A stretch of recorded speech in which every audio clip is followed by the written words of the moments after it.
నేను ఈరోజు ప్రశ్నించబోయే వ్యక్తి చాలా పెద్ద వ్యక్తి. అయినా ఇంటర్వ్యూలు కానివ్వండి, కొంచెం మీడియా చాలా దూరంగా ఉంటారు. కానీ సేవ అంటే మాత్రం ముందుంటారు. ఆయన ఎవరో కాదు, కంచెల అచ్యుతరావు గారు. ఈ మధ్యనే వైసీపీ సిద్ధాంతాలు నచ్చి జగన్ గారి చేతుల మీదుగా పార్టీ తీర్థంలో కూర్చుకున్నారు. అసలు ఎందుకు వైసీపీలో జాయిన్ అయ్యారు? ఆయన రాజకీయ ప్రస్థానం ఏ విధంగా చేద్దాం అనుకున్నారని ఆయన తెలిసింది అడిగి తెలుసుకున్నాను. సార్ నమస్తే. నమస్తే అండి. సార్ నిజమే నేను చెప్పింది. కొంచెం మీడియాకి దూరంగా ఉంటారు, సేవ అంటే ముందు ఉంటారు. నిజమేనా సార్? మీ అభిమానులు మీకోసం చెప్పుకునే మాట ఇది. మీడియాకి దూరం అంటే అసలు మీడియాకి నేను చాలా దగ్గరగా ఉంటాను. ఈ ఇంటర్వ్యూస్ అనేది ఎక్కువగా పార్టిసిపేట్ చేయను. ఎందుకంటే యాక్చువల్గా 2000 ఇయర్ నుంచి సాయిరామ్ సేవా సమితి పేరున మా యొక్క యాక్టివిటీ స్టార్ట్ చేశాము. మరి ఆ రోజు నుంచి ఈరోజు ఉపకార్ చారిటబుల్ ట్రస్ట్ యాక్టివిటీస్ చేస్తున్నాము. మరి ఇన్ని రోజులుగా యాక్టివిటీస్ చేసినా కానీ ఎక్కడ కూడా ఇచ్చింది చెప్పుకోవడం కానీ అలాంటిది ఏది లేకుండా చాలా జాగ్రత్త వహిస్తాను నేను. కానీ భారీగా చేస్తున్నాం కాబట్టి కొన్ని విషయాలు బయటికి వస్తున్నాయి. సార్ ప్రధానంగా ఈస్ట్ కాన్స్టిట్యున్సీ ఇక్కడంతా కూడా తెలుగుదేశం పార్టీ హవా. ఎందుకంటే గత 3 సార్లు తీసుకుంటే ప్రస్తుత ఎమ్మెల్యే వెలగపూడి ఆయన చాలా లీడ్లో ఉన్నారు. ప్రత్యర్థి ఎవరైనా విజయం ఆయన సాధించుకుంటూ వస్తున్నారు. మీరు ఈస్ట్ కాన్స్టిట్యున్సీ సంబంధించిన నాయకులు మీరు ఏం సార్ వైసీపీలో జాయిన్ అవ్వడం ఏంటి? తెలుగుదేశం గెలిచే సీట్ అంటున్నారు, మీరు చూస్తే వైసీపీలోకి వెళ్ళారు. ఏంటి దీన్ని వెనకాల మొదలు పోయినట్టు ఈసారి మారబోతుందా? ఇస్తున్నారా? అంటే యాక్చువల్గా వెలగపూడి రామకృష్ణబాబు గారు మొదట పోటీ చేసినప్పుడు మొదటిసారి ఆయన గెలిచేటప్పుడు నేను ఇండిపెండెంట్గా బరిలో ఉన్నాను. ప్రజారాజ్యం పార్టీ నుంచి నాకు టికెట్ కన్ఫర్మ్ అయ్యి లాస్ట్ మూమెంట్లో అది క్యాన్సిల్ అయింది. మరి ఆ రోజు నేను వెలగపూడి గారికి సపోర్ట్ చేసి ఆయన గెలుపుకి 100కి 200% నా యొక్క సపోర్ట్ ఆయనకి ఇవ్వడం జరిగింది. అది బాలకృష్ణ గారి పిలుపు మేరకు. మరి మొదటిసారి ఆయన గెలిపించిన తర్వాత తదుపరి 2 సార్లు కూడా ఆయన ఎమ్మెల్యేగా గెలిచారు. అయితే మీరు అడిగిన ప్రశ్నకి సమాధానం ఏంటంటే, ఈరోజు ఏ చెట్టు లేకపోతే ఆముదపు చెట్టే మహావృక్షంలా ఉంటుంది. సరే, ఆయనకి ఇప్పటివరకు తగిన క్యాండిడేట్ అపోజిషన్ లేరని నేను అనుకుంటున్నా.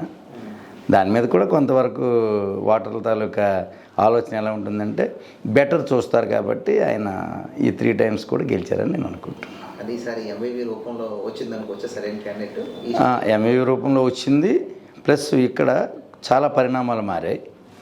అంటే జగన్మోహన్ రెడ్డి గారు చేసిన యాక్టివిటీస్ ఏవైతే ఉన్నాయో ఈ 5 ఇయర్స్లో ఇప్పటివరకు ఎన్ని గవర్నమెంట్స్ వచ్చినా, ఎంతమంది ముఖ్యమంత్రులు వచ్చినా రాష్ట్ర అభివృద్ధి లేదా సంక్షేమం 2 చేశారు. కానీ జగన్మోహన్ రెడ్డి గారు చేసిన సంక్షేమం ఏంటంటే గుండెలకు హత్తుకునేటట్టు ఆయన సంక్షేమం అనేది చేయడం జరిగింది. అంటే ఇప్పుడు ఇచ్చేది ఎవరికైనా మనం ఏదైనా దానం చేసేటప్పుడైనా లేదా ఊరికి ఇచ్చినా లేదా డబ్బులకి ఇచ్చినా కానీ అది చాలా నవ్వుతూ ఇస్తే వాళ్ళు నవ్వుతూ స్వీకరిస్తారు దాన్ని. లేదు మనం కోపంగా అంటే ఆయన దగ్గరికి ఆ షాపుకి ఇంకెవరు వెళ్ళే పరిస్థితి ఉండదు. అలాగే జగన్మోహన్ రెడ్డి గారు ఏం చేశారంటే ఇస్తున్న పెన్షన్ ఏదైతే ఉందో ఎవరైతే ఆ లబ్ధిదారుడు ఉన్నాడో లబ్ధిదారుడు ఇంటికి తీసుకెళ్ళి ఇవ్వడం అనేది మొట్టమొదటిగా చేసిన ఒక మంచి పని. అంటే ఈరోజు ప్రజలు కోరుకున్నది ఏంటంటే ఏదైనా ఇచ్చినా తీసుకుంటారు, కానీ ఆ తీసుకునేది కూడా కష్టం అనిపిస్తే అక్కడికి వెళ్ళరు. కానీ జగన్మోహన్ రెడ్డి గారు వచ్చిన తర్వాత 100-200% ఫ్రీ, అంటే ఇది నిజమైన ఫ్రీ కింద ఆయన క్రియేట్ చేయగలిగారు. అంటే వాళ్ళకి ఇది మాకు వస్తుంది అనే ఒక నమ్మకం ఏర్పరచడంలో ఆయన నిష్ణాతులు. మరి ఇవన్నీ గెలిపించబోతున్నాయి సార్. 100% ఆయన చేసిన సేవా కార్యక్రమాలు ఈరోజు రూరల్ మీరు చూసుకుంటే కనుక 70% వైసీపీ సీట్స్ వస్తాయి, అందులో సమస్య అయితే లేదు. ఆంధ్రప్రదేశ్లో గత 15 రోజుల నుంచి మీరు తీసుకుంటే కనుక ఇంకా మార్పు అనేది రావడం జరిగింది. ఒరిజినల్గా ఆయన లాస్ట్ టైం 151 సీట్ వచ్చింది. ఆ 151 సీటు కాకుండా 1-2 సీట్లు పెరిగినా ఆశ్చర్యపోవాల్సిన అవసరం లేదు. అలా ఉంది సిచ్యువేషన్. విశాఖ ఈస్ట్ సంబంధించి వెలగపూడి గారి విజయానికి పరోక్షంగానో లేకపోతే ఇంకే విధంగానో మీకు కారణమయ్యారు. అలాంటిది మరి ఈసారి కూడా ఆయన్ని కాదని ఆయన్ని వ్యతిరేకంగా ఉండడానికి ప్రధాన కారణం ఏంటంటే? వెలగపూడి గారికి నేను వ్యతిరేకం కాదు. ఆయన నాకు స్నేహితుడే, వ్యతిరేకం అనేది కాదు. రాజకీయంగా వచ్చేటప్పటికు ఇందాక మీకు చెప్పాను, పిలిస్తే పలుకుతాం. అది నా పేరు పెట్టి పిలిస్తే నేను పలుకుతా. మరి తెలుగుదేశంలో ఇన్ని సంవత్సరాల నుంచి మనం సపోర్ట్ చేసినా ఏం చేసినా ఆయన కూడా మన ఇప్పుడు గుర్తించడం కానీ లేదా ఏదైనా పార్టిసిపేట్ చేయమని అడగడం కానీ ఏమీ లేదు.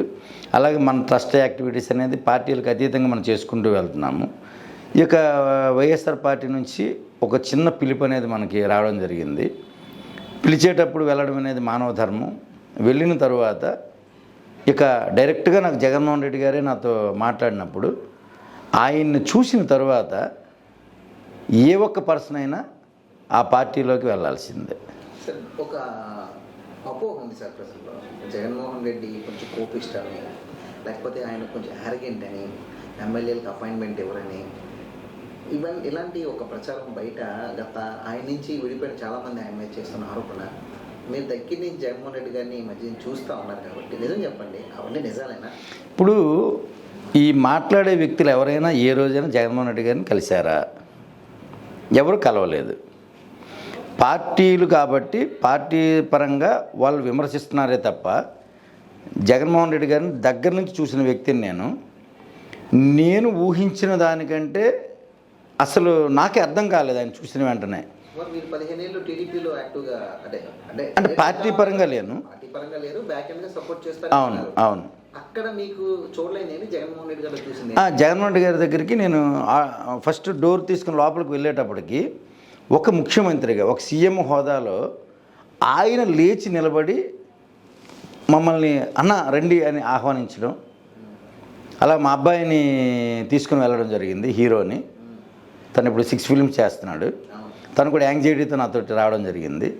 వచ్చిన వెంటనే హాయ్ ఉపేంద్ర, ఏంటన్నా ఏంటి ఎలా అవుతున్న సినిమాలు అంటే ఒక ముఖ్యమంత్రికి ఒక పార్టీ అధినేతకు అంత మనల్ని అడగాల్సిన పని అయితే లేదు.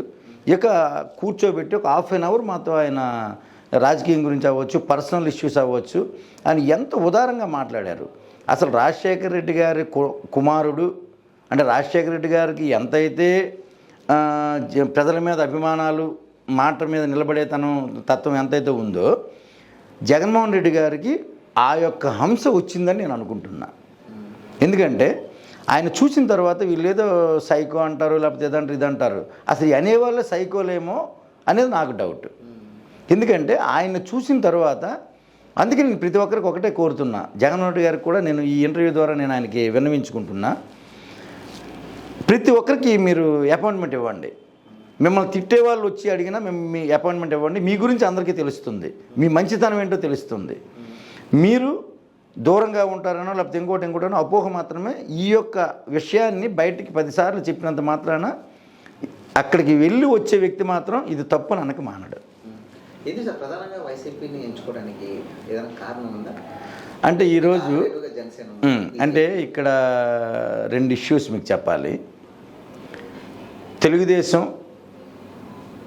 పార్టీ అనేది, అలా వైసీపీ పార్టీ అనేది 2 పార్టీలు, ప్రాంతీయ పార్టీలు. 3వ పార్టీ జనసేన. 3 పార్టీలు ఇక్కడ పోటీకి మొదటి నుంచి సంసిద్ధమయ్యాయి. మరి తెలుగుదేశం పార్టీ డైరెక్ట్ వైసీపీని అటాక్ చేస్తూ రావడం జరిగింది. మరి వైసీపీ పార్టీని అటాక్ చేసినప్పుడు నిజంగా జగన్మోహన్ రెడ్డి గారు తప్పుడు పనులే చేశారనుకుంటే, జగన్మోహన్ రెడ్డి గారు నిజంగా అసలు ప్రజల్లో లేరు అనుకుంటే, పేదలందరూ మధ్యతరగతి వాళ్ళందరూ అతనికి సపోర్ట్ లేదనుకుంటే తెలుగుదేశం పార్టీ ఇండివిజువల్గా రావచ్చు, ఒక రీజన్. రెండవది జనసేనను కలుపుకున్నారు, ఓకే, దీన్ని కూడా యాక్సెప్ట్ చేయొచ్చు. ఎందుకంటే ఒక బలమైన వ్యక్తిని, అంటే ముందు వాళ్ళే చెప్తున్నారు ఎదుటి వ్యక్తి బలవంతుడు, మనం సింగిల్గా వెళ్తే ఓడిపోతాం కాబట్టి ఇద్దరం వెళ్దామని చెప్పి అనుకున్నారు. ఇద్దరు బలం కూడా సరిపోదని ఒక ఆలోచనతో 3వ వ్యక్తిని మళ్ళీ మోడీ గారిని మధ్యలో తీసుకొచ్చారు. మోడీ గారు అంటే నాకు అమితమైన ప్రేమ, అమితమైన అభిమానం. అసలు రియల్ ప్రైమ్ మినిస్టర్, అందులో సమస్య అయితే లేదు. అయితే ఆంధ్రప్రదేశ్కి వచ్చేటప్పటికు తగిన ఇక్కడ ఎవరైతే ఉన్నారో వాళ్ళు తగ్గిన విధంగా ఆంధ్రప్రదేశ్ ఉన్న ప్రాబ్లమ్స్ని ఆయనకి ఎక్స్ప్లెయిన్ చేయలేకపోయారు అనేది నా ఆలోచన. మోదీ గారికి 100% ఇక్కడున్న సిచ్యువేషన్స్ అన్నీ కూడా ఓపెన్ హార్ట్తో రాజకీయంగా కాకుండా ఓపెన్గా చెప్పేలాగా ఉంటే కనుక మోదీ గారు 100% ఆంధ్రప్రదేశ్ న్యాయం చేసేవారని నేను అనుకుంటున్నా. మరి అలాంటి న్యాయం చేసే పరిస్థితిలో ఆ రోజు తెలుగుదేశం పార్టీ అధికారంలో ఉంది, కేంద్రంలో బీజేపీ పార్టీ అధికారంలో ఉంది. ఇద్దరు అధికారాన్ని కూడా షేర్ చేసుకున్నారు. అక్కడ వీళ్ళ మంత్రులు ఉన్నారు, ఇక్కడ వాళ్ళ మంత్రులు ఉన్నారు. అలాంటప్పుడు ఇంకా 2 సంవత్సరాలు ఇంకా పరిపాలన చేతిలో ఉంటుండగా మోదీని విమర్శించి నువ్వే కదా మోదీతో మాట్లాడావు, ప్రత్యేక రాష్ట్రం లేకపోతే ప్రత్యేక ప్యాకేజీకి ఒప్పుకున్నారు మీరు. ప్రత్యేక ప్యాకేజీకి ఒప్పుకుని ఆ ప్రత్యేక ప్యాకేజీ కూడా మీరు తెచ్చుకోకుండా అక్కడే వదిలేసి మళ్ళీ రాష్ట్రంలోకి వచ్చినప్పుడు ఆ రోజు జగన్మోహన్ రెడ్డి గారు మళ్ళీ ప్రత్యేక రాష్ట్రం కావాలని చెప్పి, ప్రత్యేక హోదా కావాలని చెప్పి ఆయన ధర్నా చేయడం, ఎక్కడికక్కడ ఆయన అన్ని యాక్టివిటీస్ చేయడం చూసి మళ్ళీ మళ్ళీ జనాలందరూ ఉద్యమాలు జరగడం ఇవన్నీ చూసి మీరేం చేశారు, వెంటనే ప్లేట్ మార్చారు. ప్లేట్ మార్చి ఏం చేశారు, మోదీ గారిని మీరే 2 కుండలు పట్టుకున్నారు, ఇటు మట్టి ఇటు నీళ్ళు అని చెప్పారు. మరి పవన్ కళ్యాణ్ గారు అయితే 2 పాచిపోయిన లడ్డూలు అని చెప్పారు. మరి మీ ఇద్దరు చెప్పిన మీరు ఆ రోజు ఏం చేశారు, పార్టీ నుంచి బయటకు వచ్చేశారు, ఎన్డీఏ నుంచి కూటమి నుంచి బయటకు వచ్చేశారు. బయటకు వచ్చేసినప్పుడు 6 సంవత్సరాలు అయింది బయటకు వచ్చేసి మీరు. ఆ యొక్క ఎఫెక్ట్తోనే మీరు ఓడిపోయారో గెలిచారో పక్కన పెడితే కనుక ఈ యొక్క 6 సంవత్సరాల్లో కేంద్రం నుంచి ఈ రాష్ట్రానికి ఏం జరిగిందని, మళ్ళీ మీరు మంచి చూశారని మళ్ళీ మీరు బీజేపీతో వెళ్తున్నారనేది నాలాంటి చాలామంది, కొన్ని లక్షల మంది, కొన్ని కోట్ల మందికి ఆ ప్రశ్నగానే మిగిలిపోయింది. అంతేనండి. ఎందుకంటే ఒక వ్యక్తి మంచిగా పరిపాలిస్తున్నాడు. ఈరోజు జగన్మోహన్ రెడ్డి గారు 5 లక్షల కోట్లు అప్పు చేస్తారు, 3 లక్షల కోట్లు అప్పు చేస్తారు, 2 లక్షల కోట్లు అప్పు చేస్తారు అంటున్నారు. అప్పు చేయకుండా ఆంధ్రప్రదేశ్ ఎప్పుడుందండి? కాకపోతే ఒకరు ఎక్కువ చేశారు, ఒకరు తక్కువ చేశారు, అంతే కదా. ప్లస్ రాజధాని విషయంకి వచ్చేటప్పటికి జగన్మోహన్ రెడ్డి గారు 3 రాజధానులు అని చెప్పారు. ఆయన ఏంటంటే దూరపు ఆలోచనతో 3 రాజధానులు అన్నారు. ఏంటో దూరపు ఆలోచన అంటే ఎప్పుడు కూడా భాషా ప్రయుక్త రాష్ట్రాలు వచ్చాయి. భాషా ప్రయుక్త రాష్ట్రాలు కాస్త జనాభా ప్రాతిపదికన రాష్ట్రాలు విడగొట్టారు. జార్ఖండ్ అవ్వచ్చు, బీహార్ అవ్వచ్చు, ఇలాగా అలా ఛత్తీస్గఢ్ అవ్వచ్చు, ఒరిస్సా అవ్వచ్చు, ఇలా విడగొట్టారు రాష్ట్రాలని. విడగొట్టిన తర్వాత ఆంధ్రప్రదేశ్ని కూడా ఏం చేశారు, 2 రాష్ట్రాల కింద విడగొట్టారు, తెలంగాణ అండ్ ఆంధ్రప్రదేశ్. రేపు ఆంధ్రప్రదేశ్లో 3 భాషలు ఉన్నాయి, 3 యాసలు, భాషలు కాదు 3 యాసలు ఉన్నాయి. తెలంగాణ వేరు, ఉత్తరాంధ్ర వేరు, కోస్తా వేరు. ఇది రాయలసీమ, తెలంగాణ, ఇది కోస్తా, ఉత్తరాంధ్ర, 3 లాంగ్వేజ్ యాస వేరు. రేపొద్దున ఈ యాస అనేది భాషా ప్రయుక్త రాష్ట్రం కింద మారితే ఒకవేళ ప్రాబ్లం వస్తే మా యాస మాట్లాడుకుని ఇప్పుడు శ్రీకాకుళం వాళ్ళు ఎక్కడికైనా వెళ్ళారనుకోండి, సరదాగా సినిమాల్లో ఏం వస్తున్నాయండి, మా విజయనగరం శ్రీకాకుళం జిల్లా తాలూకా యాస లాంగ్వేజ్ని పెట్టి సినిమాలు కామెడీ చేస్తున్నారు. అంటే ఇక్కడది ఇంకొక ప్లేస్కి వెళ్ళేటప్పటికి అది జోక్గానే ఉంటుంది. అలా రాయలసీమ వాళ్ళు మా దగ్గరికి వచ్చినప్పటికి అది జోక్గానే ఉంటుంది. కాబట్టి ఒక్కొక్క సినిమాలో తీసినప్పుడు ఒక్కొక్క యాసని వాళ్ళు దాన్ని జోకీగా తీసుకోవడం జరుగుతుంది. మరి రేపొద్దున జనాభా పెరుగుతున్న కొలది రాష్ట్రాలు ఎలాగూ విడిపోవాలి, అది తప్పదు. కాబట్టి జగన్మోహన్ రెడ్డి గారు ఏం చేశారు, 3 రాష్ట్రాలు ముందుగానే రాయలసీమలో 1, కోస్తాలో 1, ఉత్తరాంధ్రలో విశాఖపట్నం. ఇది కాకుండా ఇంకొక విషయం మీద కూడా ఆయన ఈ స్టెప్ తీసుకోవడం జరిగింది. మరి చంద్రబాబు నాయుడు గారు చాలా విజనరీ లీడర్, అందరూ మరి ప్రపంచవ్యాప్తంగా అతన్ని అలాగే అంటారు. ఆయన కూడా చేసే పనులు కొన్ని మంచిదే, అందులో ఎవరు కూడా మంచి అడ్మినిస్ట్రేటర్, అందులో సమస్య అయితే లేదు. కానీ విజనరీ లీడర్ అనేటప్పుడు ఒక రాష్ట్రం అతని చేతిలో పెట్టినప్పుడు రాజధాని అమరావతి అన్న తర్వాత 5 సంవత్సరాల్లో అమరావతిలో కొన్ని బిల్డింగులు మాత్రమే కట్టారు. ల్యాండ్ ఎక్విజిషన్ కన్నా టైం పట్టవచ్చు, కాదనలేదు. కానీ ఆ రోజు ఆయన కానీ కేంద్రంతో సఖ్యతగా ఉండి కేంద్రం నుంచి నిధులు తీసుకొచ్చి కేంద్రం తాలూకా ఇన్స్టిట్యూట్స్ ఎక్కడ స్టార్ట్ అయ్యాయండి, అమరావతిలో అవును. ఎక్కడ స్టార్ట్ అవ్వలేదు. అవును. మరి దాని యొక్క ఆలోచనతో జగన్మోహన్ రెడ్డి గారు ఏమన్నారు, అక్కడ రాజధాని తీసేస్తామని చెప్పలా. అక్కడ పరిపాలనా రాజధాని అనేది విశాఖపట్నం, అసెంబ్లీ ఇవన్నీ కూడా అవును. శాసన శాసన రాజధాని అమరావతి, జ్యుడిషియల్ కర్నూలులో పెడదామని చెప్పి ప్లాన్ చేశారు. ఇందులో తప్పే ఉంది? అంటే ఒక ఉత్తరాంధ్రవాసిగా విశాఖ రాజధాని ఒప్పుకున్నట్టే. ఎవరు, నేనా? ఇప్పుడు సార్, ఇప్పుడు ఎక్కడో రాజధాని ఉండే బదులు నా పక్కన రాజధాని ఉంటుందంటే నాకు సంతోషమా కాదా? ఏదైనా మన దీని ప్రభావం ఎలక్షన్ ఉండబోతుందా సార్? ఖచ్చితంగా. ఇప్పుడు జగన్మోహన్ రెడ్డి గారు ఒకటే చెప్తున్నారు, నేను మీకు మంచి చేశానంటేనే నాకు ఓటు వేయండి, నేను మంచి చేయకపోతే నాకు ఓటు వేయొద్దని ఆయనే చెప్తున్నారు. ఇప్పుడు ఆయనే చెప్తున్నారు, నేను కూడా అదే చెప్తున్నా. మంచి చేశారు అనుకుంటేనే జగన్మోహన్ రెడ్డి గారిని గెలిపించండి, మంచి చేయలేదు అనుకుంటే లేదు. ఇప్పుడు నాలాంటి తటస్థులు ఈరోజు వైఎస్ఆర్సీపీ పార్టీలోకి వచ్చామంటే అర్థం ఏంటండి? ఆయన మంచి చేశారు, ఫ్యూచర్లో చేస్తారు. ఇప్పుడు మేనిఫెస్టో అనేది వాగ్దానాలు వేరు, మేనిఫెస్టో వేరండి.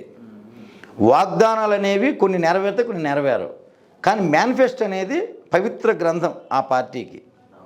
ఆ మేనిఫెస్టోని 100కి 100% చేశారా లేదనేది ప్రజలు కానీ మేధావులు కానీ గుర్తించాలని నా మనవి. సార్, ఇప్పుడు మీలాంటి తత్వస్తులు కానివ్వండి, కొంతమంది సింపతైజర్ అంటే నేను ఫాలోవర్స్ కానీ సింపతైజర్లు అంటే, ఎందుకంటే మీరు పార్టీలో యాక్టివ్గా లేరు.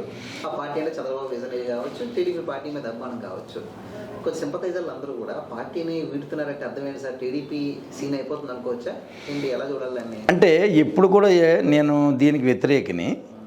ఏ పార్టీ సీన్ అయిపోతుంది, సీన్ అవ్వలేదని నేను ఒప్పుకోను. కానీ ప్రజలకు ఎవరు మేలు చేస్తే, ప్రజలకు ఎవరు అనుసంధానం అయితే వాళ్ళు మాత్రం పర్మనెంట్గా ఉంటారు.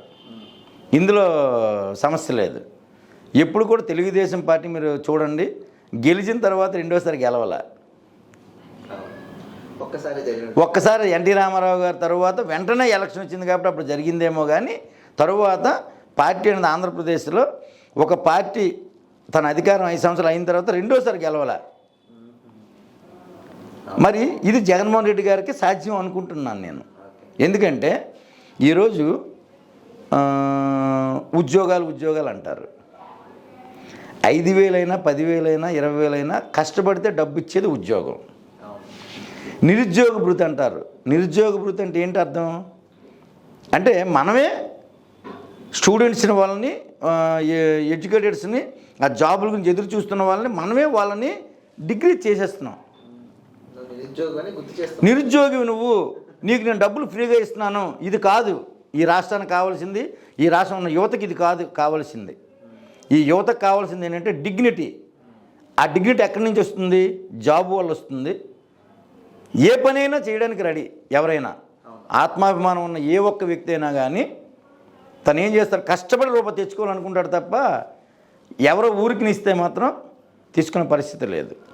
ఇక నిన్నటి వరకు స్టిల్ ఈ రోజు వరకు, లేకపోతే రేపు ఎలక్షన్ వచ్చినంత వరకు వాళ్ళు ఏం మాట్లాడుతున్నారు చెప్పండి? జగన్మోహన్ రెడ్డి గారు ఉచితాలు ఇస్తున్నారు కాబట్టి రాష్ట్ర ఖజానా ఖాళీ అయిపోయింది అన్నారు. సరే, మరి మీరు ఇప్పుడు మేనిఫెస్టోలో ఏం చెప్పారు? 6 పథకాలని చెప్పి ఏం చేస్తున్నారు అని డబుల్ చేస్తున్నారు. మీకు ఎక్కడి నుంచి డబ్బులు వస్తాయని అడుగుతున్నాను నేను.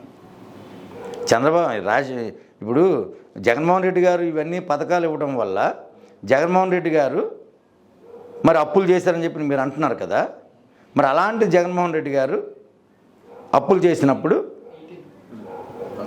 చేసినప్పుడు మరి మీరు దీనికి డబ్బులు ఇస్తామని చెప్పి ఇప్పుడు అంటున్నారు. మరి ఈ కార్యక్రమాలకు డబ్బులు మీరు అప్పు చేయరా? ఎక్కడి నుంచి వస్తాయి ఈ డబ్బులన్నీ కూడా? అదొక్కసారి ప్రజలందరూ, మేధావులందరూ మీరు ఆలోచించండి. కానీ ఏం చెప్తారు సార్, వైసీపీ పార్టీ కంఫర్ట్గా ఉందా? మీ ప్రజలకి దగ్గరగా ఉందా సార్? మనసుల్లో ఉందా వైసీపీ పార్టీ, జగన్ గారు? మీరు ఒక 100 మెంబర్స్ని కానీ మీరు ఇంటర్వ్యూ చేస్తే అందులో 80% జగన్ గారు కావాలని అంటున్నారండి. సిటీలో కూడా గత 15 రోజుల నుంచి మొత్తం సీన్ రివర్స్ అయింది. సిద్ధం సభలు అనుకోవచ్చు, లేదా ఆయన నిజాయితీగా చెప్పే మాట అనుకోవచ్చు. ఎందుకంటే జగన్మోహన్ రెడ్డి గారి తల వాయిస్ మారింది. మీరు ఒకసారి గ్రహించండి. నేను మీకంటూ మేలు చేస్తే నాకు ఓటు వేయండి, నేను మీకు మంచి చెయ్యలేదు అనుకుంటే నాకు ఓటు వెయ్యొద్దు అని ఎవరు చెప్పగలరండి? చేసే వ్యక్తి మాత్రమే చెప్పగలరు. ఆ నినాదం మీకు బాగా నచ్చి 100-200% అండి. అదేనా ప్రధాన కారణం? 100-200% అండి. ఎందుకంటే చేసే పనిని చెప్పడం అనేది గట్స్ ఆ గట్స్ ఉండాలి ప్రతి ఒక్కరికి. చేయకపోతే ఆ పనిని మనం చెప్పలేం.